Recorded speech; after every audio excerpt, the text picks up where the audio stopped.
वर्ष कार्य किया। इस दौरान आपने आईआईटी कानपुर में सैटेलाइट कम्युनिकेशन के क्षेत्र में शोध किया।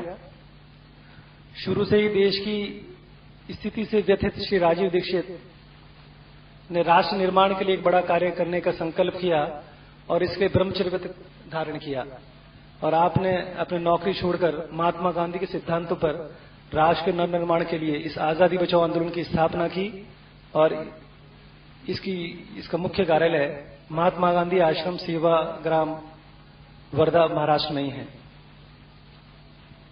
श्री राजीव दीक्षित साल में 11 महीने पूरे देश में घूम के लोगों के बीच में एक जन जागृति का कार्य कर रहे हैं और आज उसी कड़ी में हमारे बीच में है। अगले माह से संस्कार टीवी पर आपके व्याख्यानों का प्रसारण शुरू हो रहा है और विज्ञान एवं तकनीकी में भारत और यूरोप आज के 50, 100, 200, 250 साल पहले कहां थे और अब आगे हमें क्या करना है, इस विषय पर आपको एक गंभीर उद्बोधन देने वाले हैं। तो 8 मिनट में आपको वंदे मातरम का थोड़ा इतिहास बता देता हूं। जैसे ही 11 बजेंगे तो हम सब वंदे मातरम गाएंगे।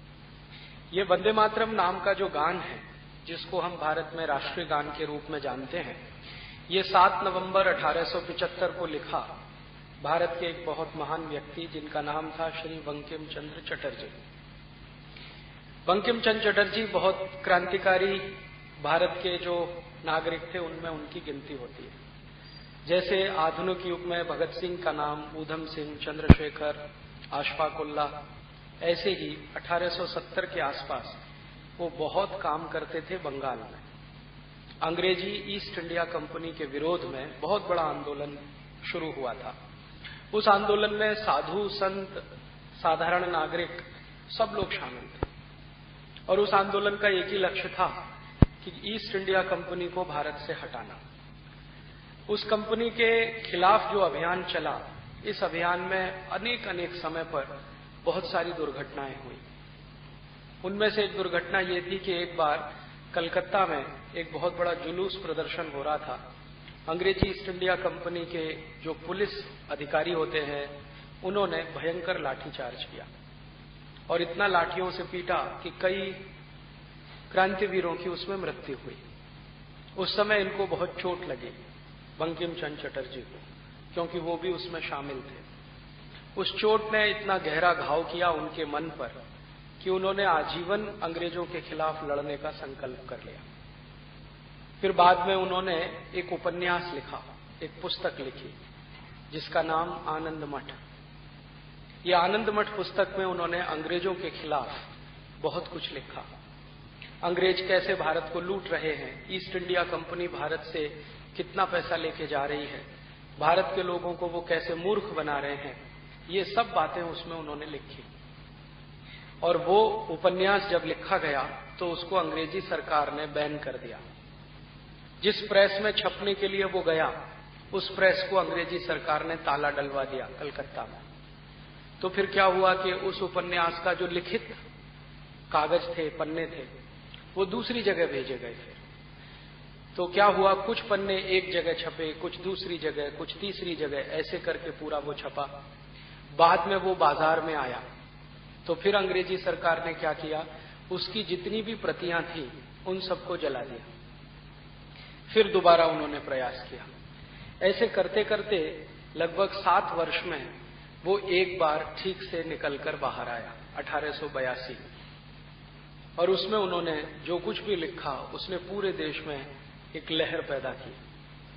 शुरू में तो वो बांग्ला में लिखा गया, बाद में उसका हिंदी भाषांतर हुआ, मराठी भाषांतर हुआ, गुजराती हुआ, कई भाषाओं में, और वो भारत की एक ऐसी पुस्तक बन गया जिसको रखना हर क्रांतिकारी के लिए गौरव की बात होती थी। उसी पुस्तक में जगह जगह उन्होंने वंदे मातरम, ऐसा घोष हम सब करें, ये उनकी भावना थी, अपेक्षा थी। बंकिम चंद्र चटर्जी की एक बेटी थी, वो उनसे बार बार कहती थी कि आपने ये जो गान लिखा है, उनकी बेटी को वो पसंद नहीं था और अक्सर पिता और बेटी में बहस होती थी। उनकी बेटी का ये मानना था कि इसमें आपने शब्द ऐसे लिखे हैं जो आसानी से किसी के समझ में नहीं आ सकते, उनको समझाना पड़ता है। गान ऐसा होना चाहिए जो गाते से ही समझ में आए। तो बंकिम चंद्र चटर्जी ने कहा कि तुम्हें आज समझ में नहीं आ रहा है, लेकिन थोड़े दिन के बाद ये गान भारत का राष्ट्रगान बनेगा, हर भारतवासी इसे गाएगा और हर भारतवासी में ये जोश पैदा करेगा। ये गान भारत का राष्ट्रगान बन पाता उसके पहले श्री बंकिम चंद्र चटर्जी की मृत्यु हो गई, और उनकी मृत्यु के बाद जो वो कहकर गए थे वो सत्य साबित हुआ। सन 1905 में ये वंदे मातरम भारत का गान बन गया। 1905 में क्या हुआ था, अंग्रेजों की सरकार ने बंगाल का बंटवारा कर दिया। अंग्रेजों का एक अधिकारी था करजन, उसने बंगाल को दो हिस्सों में बांट दिया, एक पूर्वी बंगाल और एक पश्चिमी बंगाल। दुर्भाग्य ये था कि ये जो बंटवारा हुआ वो हिंदू मुसलमान के आधार पर हुआ। हिंदू रहेंगे पश्चिमी बंगाल में, मुसलमान रहेंगे पूर्वी बंगाल में, ऐसा करके बंटवारा हुआ। इस बंटवारे का बहुत विरोध हुआ पूरे भारत में, और इस विरोध को करने वाले तीन बड़े नेता लोकमान्य बाल गंगाधर तिलक, लाला लाजपत राय, विपिन चंद्र पाल, इन तीनों ने इस बंटवारे का विरोध करने के लिए इस वंदे मातरम को आधार बनाया। और उस दिन से सन 1905 से ये वंदे मातरम हर सभा में, हर कार्यक्रम में, जो कुछ भी भारतवासी करते थे, रोज गाया जाता था, शुरू में भी अंत में भी। धीरे धीरे ये इतना प्रचलित हुआ कि अंग्रेज सरकार इससे चिढ़ने लगी, और अंग्रेजों को जहां कहीं भी वंदे मातरम सुनाई देता था वो या तो उसको बंद कराते थे, अगर वो चल रहा होता था ग्रामोफोन रिकॉर्ड पर तो वो जब्त कर लिए जाते थे, जो गाएंगे उनको जेल में डाल दिया जाता था। तो भारत के क्रांतिकारियों को और ज्यादा जोश आता था और जोश से वो गाते थे। फिर अंत में क्या हुआ, एक दिन खुदीराम बोस, जो भारत का सबसे पहला क्रांतिकारी था जिसको सबसे कम उम्र में फांसी की सजा हुई, सबसे कम उम्र में फांसी पर चढ़ने वाला वो नागरिक बना। मात्र 14 वर्ष की उम्र में उसको फांसी हुई थी। तो खुदीराम बोस ने फांसी का फंदा जब अपने गले में लटकाया तो वंदे मातरम कहते हुए लटकाया। उसी दिन से सभी क्रांतिकारियों ने अपने फांसी के होने से पहले इस वंदे मातरम को कहना शुरू किया। भगत सिंह, ऊधम सिंह, चंद्रशेखर, जितने भी क्रांतिवीरों को जहां भी मौका मिला अंग्रेजी सरकार के खिलाफ इस गाने को नारे के रूप में इस्तेमाल किया। ये वंदे मातरम इतना आगे बढ़ा कि आज संपूर्ण भारत देश में बच्चा बच्चा इसको जानता है, मानता भी है। और अभी थोड़े दिन पहले भारत सरकार के एक विभाग ने, जिसका नाम इंफॉर्मेशन ब्यूरो होता है, आईबी डिपार्टमेंट, उन्होंने एक सर्वे कराया संपूर्ण भारत देश में। तो उस सर्वे में ये पूछा गया कि कौन सा गाना आपको सबसे ज्यादा पसंद है। तो भारत में ज्यादा से ज्यादा लोगों ने बहुमत के साथ वंदे मातरम को पहला गाना बताया।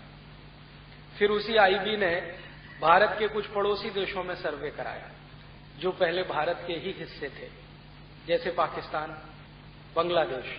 तो पता चला वहां भी ये सबसे नंबर 1 पर है। फिर जो भारतवासी भारत के बाहर रहते हैं, जिनको हम नॉन रेजिडेंट इंडियंस कहते हैं या पर्सन ऑफ इंडियन ओरिजिन के नाम से जानते हैं, उनके बीच एक सर्वे हुआ तो उन्होंने भी इसको सबसे पहला गाना बताया। और अभी थोड़े दिन पहले बीबीसी ने, ब्रिटिश ब्रॉडकास्टिंग कॉरपोरेशन, जो इंग्लैंड की या ब्रिटिश सरकार की एक बड़ी संस्था है जो रेडियो और टेलीविजन चलाती है, उन्होंने एक सर्वे कराया। तो उनका कहना है कि दुनिया में सबसे ज्यादा गाया जाने वाला ये दूसरे नंबर का गीत है पूरी दुनिया में। इतना ये लोगों के मन में बैठ गया है। तो ऐसा गाना जो हमारे देश की आजादी से जुड़ा हुआ है, हमारे देश के लिए गौरव का प्रतीक है, वो आज हम सब पूरे भारतवासी एक साथ गाएं, ऐसा सरकार ने तय किया है। वैसे होना तो चाहिए था 7 नवंबर को, लेकिन सरकार का कहना है कि हम 2 महीने पहले करेंगे, क्योंकि अगले 1 साल तक वंदे मातरम का शताब्दी वर्ष मना रही है भारत सरकार। तो वो आज 7 सितंबर से शुरू हो रहा है, अगले साल 7 सितंबर तक चलेगा। ये शताब्दी वर्ष 2006 में क्यों मना रहे हैं? होना तो चाहिए था 1975 में, क्योंकि लिखा गया ये 1875 में। लेकिन सरकार का ये कहना है कि सन 1905 और 1906 का जो आंदोलन था, बंग भंग आंदोलन या बंगाल के बंटवारे के विरोध का आंदोलन, क्योंकि उस समय ये गाना सार्वजनिक हुआ लोकप्रिय हुआ, गांव-गांव ये गाया गया, तो उस तिथि को ध्यान में रख के सरकार का ये फैसला है। ये सही है गलत है हम इस बहस में नहीं जाना चाहते, लेकिन आज सारा देश 11 बजे ठीक इसको गा रहा है, तो हम भी गाएं, और लगभग अभी 11 बज गए हैं, हम सब स्थान पर खड़े हो जाएं। आप में से कुछ विद्यार्थी हैं जो यहां आना चाहेंगे, जो वंदे मातरम गाने की विशेष रूप से जिनको अभ्यास है, आइए।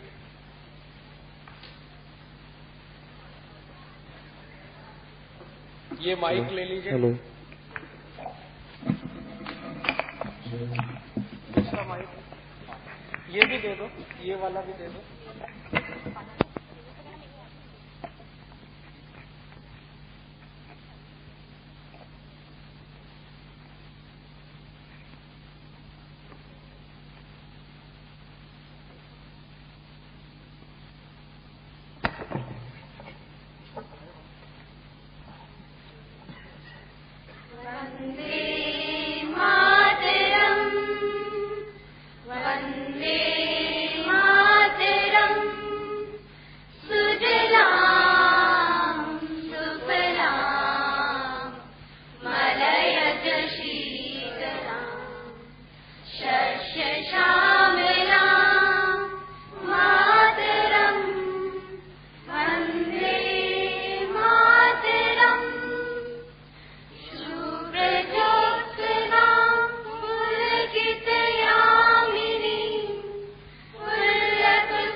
संस्कृति में जो तकनीकी रही, क्योंकि तकनीकी जो होती है, टेक्नोलॉजी जो होती है, वो सिविलाइजेशन और कल्चर में से निकलती है।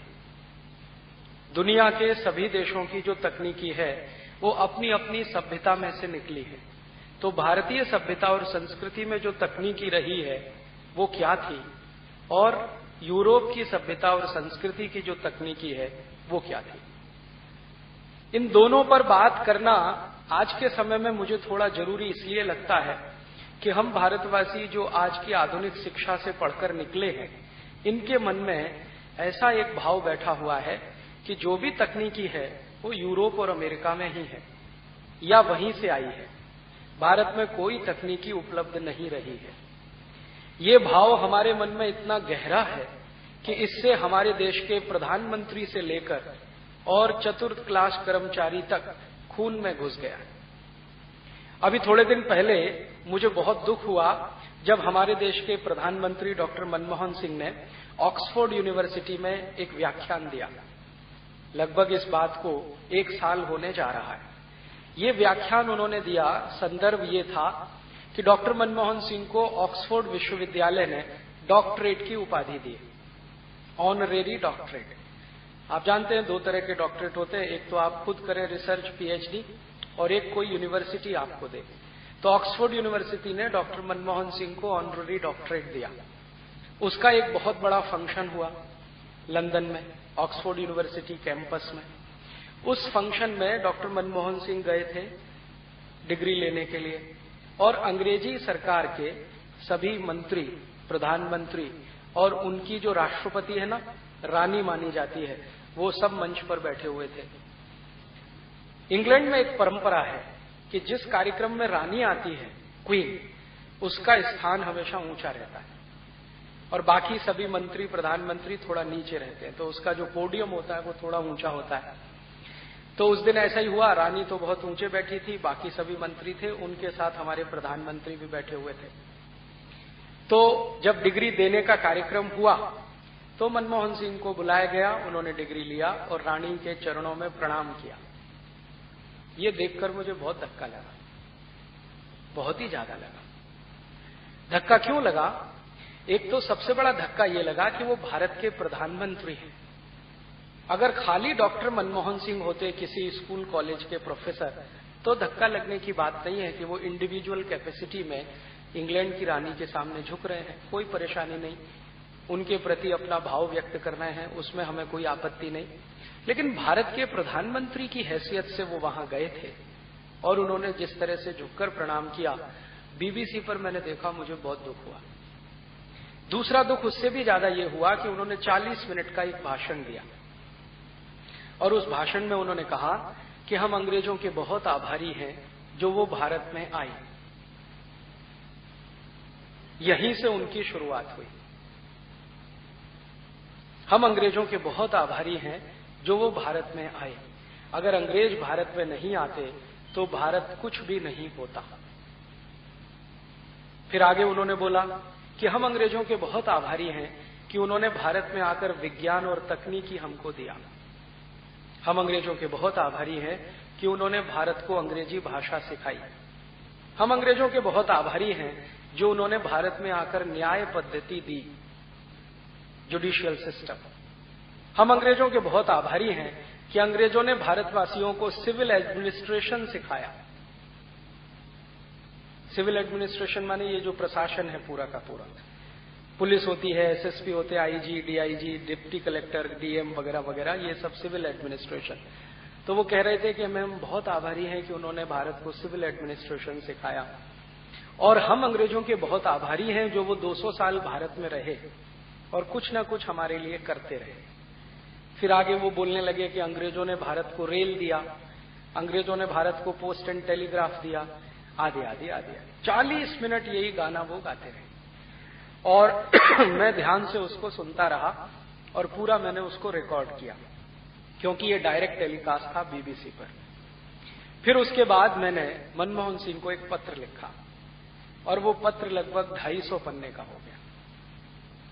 माने पत्र नहीं, वो किताब हो गई पूरी। और उसमें मैंने लिखा ये कि हमें बहुत शर्म है कि आप भारत के प्रधानमंत्री।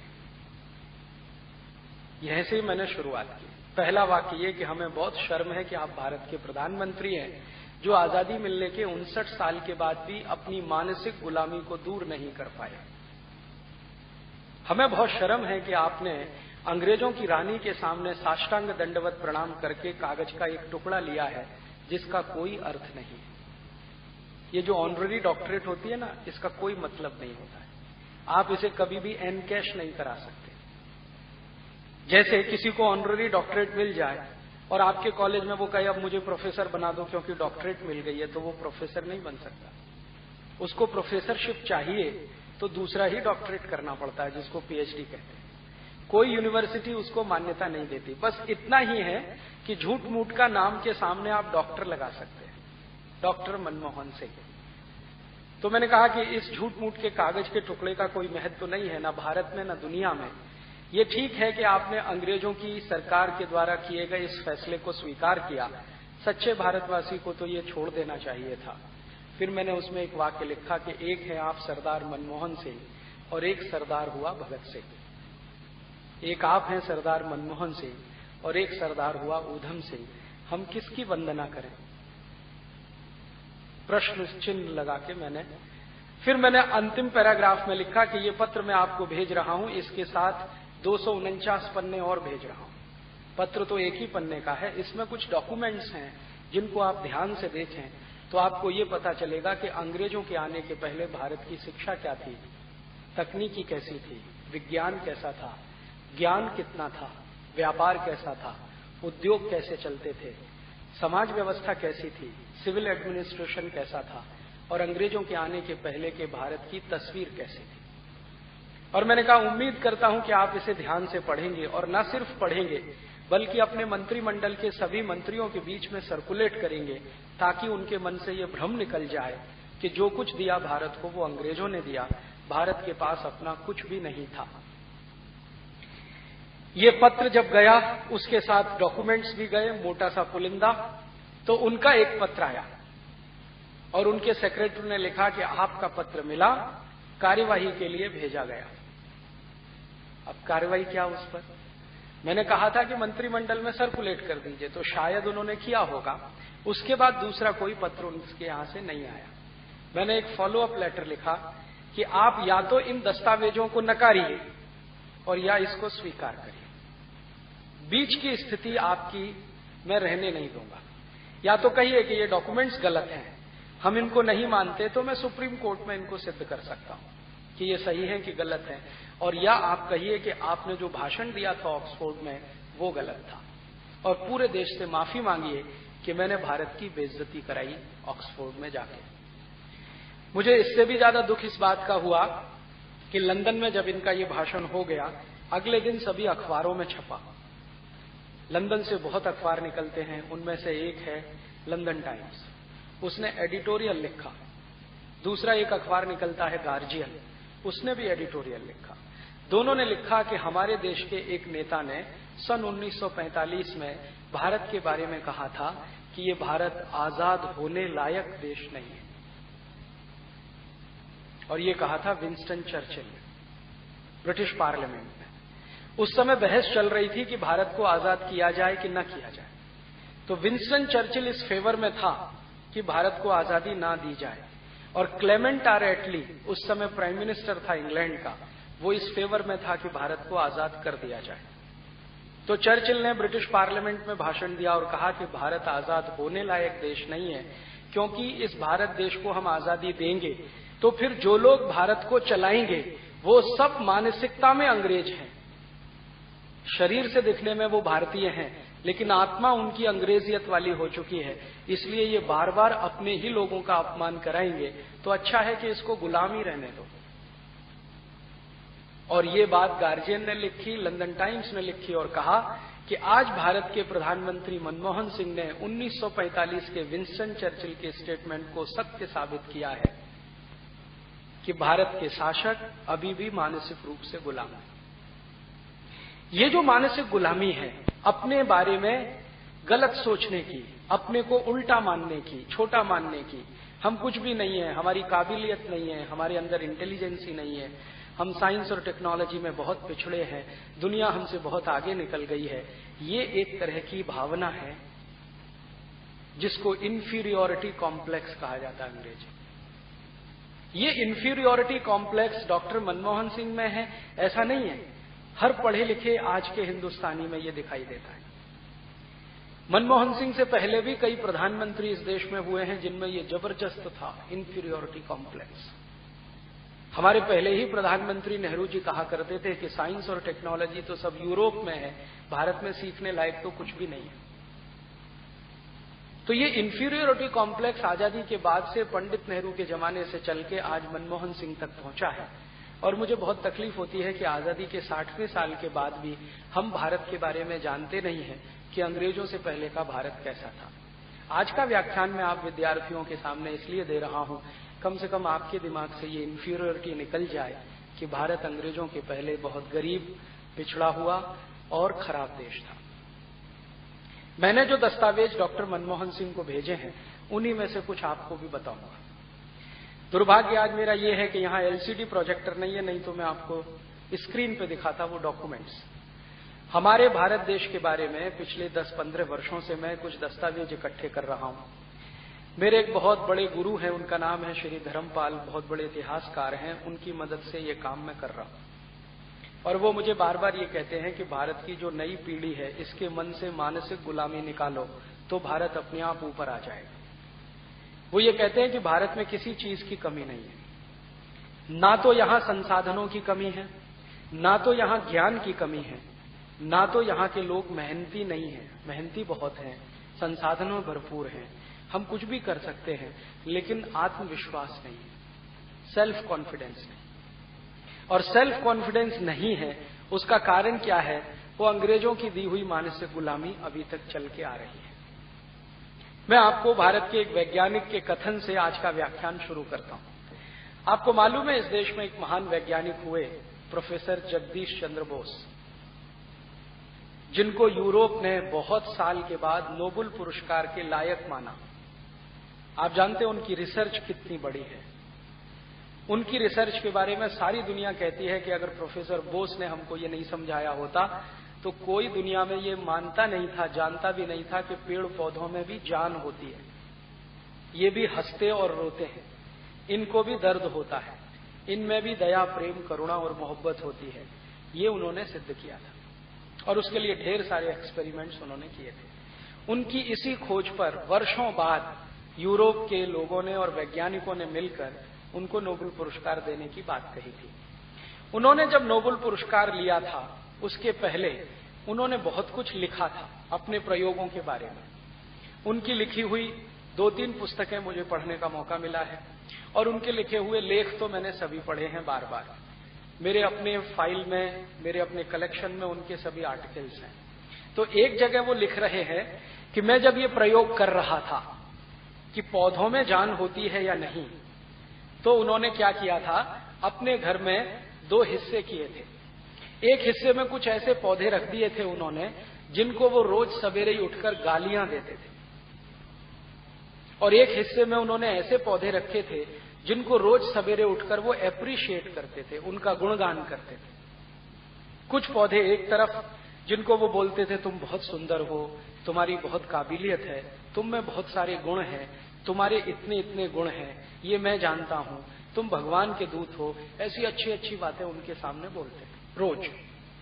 और दूसरी तरफ के कुछ पौधे थे, उनको बोलते थे तुम निकम्मे हो, नालायक हो, नकारा हो, तुम्हारा रंग अच्छा नहीं है, तुम्हारी सूरत भी अच्छी नहीं है, तुम्हारी खुशबू बहुत खराब है, तुम में कोई गुण नहीं है, दुर्गुण ही दुर्गुण भरे हुए। रोज बोलते थे रोज। फिर उन्होंने देखा कि 6 महीने में उसका अंतर, कुछ पौधों को बोलना कि वो बहुत अच्छे हैं, बहुत सुंदर हैं, बहुत सारे गुण हैं, उनको अच्छा अच्छा बोलना, एप्रिशिएट करना। कुछ पौधों को गालियां देना कि तुम बहुत खराब हो, नालायक हो, निकम्मे हो, नकारा हो। तो प्रोफेसर बोस लिख रहे हैं कि जिन पौधों को मैं रोज गाली देता था, 6 महीने के बाद वो सब सूख गए, सब सूख गए। जबकि उन पौधों को वो बराबर पानी देते थे, हर 15 दिन में खाद डालते थे, फर्टिलाइजर भी देते थे, पानी भी देते थे, और जरूरत पड़ने पर उनको दवाएं भी स्प्रे करते थे, लेकिन उनको गालियां रोज देते थे। और दूसरी तरफ के जो पौधे थे उनको भी वो खाद देते थे, पानी देते थे, उतना ही जितना इधर वाले पौधों को देते थे, लेकिन उनके गुणगान बहुत करते थे, प्रशंसा बहुत करते थे। तो जिन पौधों की उन्होंने बहुत प्रशंसा की, गुणगान किया, वो 6 महीने में 2 गुनी ऊंचाई पर पहुंच गए। उन्होंने कहा कि जिस पौधे में 2 या 3 पत्ते होते थे उसमें 6-7 पत्ते आ गए, जिसमें 6-7 पत्ते थे उनमें 12-13 हो गए, जिनमें 12-13 थे वो 24-25, माने सबका ग्रोथ 100% बढ़ा 6 महीने में। और जिनको गालियां दी वो सब सूख गए, मुरझा गए, पानी देने के बाद भी, खाद देने के बाद। तो प्रोफेसर बोस ने लिखा कंक्लूजन में कि पौधे भी बहुत सेंसिटिव होते हैं। अगर आप उनको गालियां देंगे, उनको नालायक निकम्मा सिद्ध करेंगे, तो वो मर जाने ही वाले हैं, डूब जाने ही वाले हैं। ये तो कहानी प्रोफेसर बोस की। अब मैं ये कहानी लागू करता हूं भारत के उन लोगों पर जो अपने देश को हमेशा हीन मानते हैं, अपनी व्यवस्थाओं को गालियां देते हैं। अब जरा सोचो कि पौधों को अगर हम नालायक, निकम्मा, कामचोर और अवगुण वाला कहें तो वो सूख जाते हैं। अंग्रेजों ने यही बात हमको 200 साल तक कही, भारतवासी निकम्मे हैं, नालायक है, भारत की संस्कृति बेकार है, भारत की सभ्यता बेकार है, यहाँ का खान पान अच्छा नहीं है, यहाँ का रहन सहन अच्छा नहीं है, ये लोग तो बिल्कुल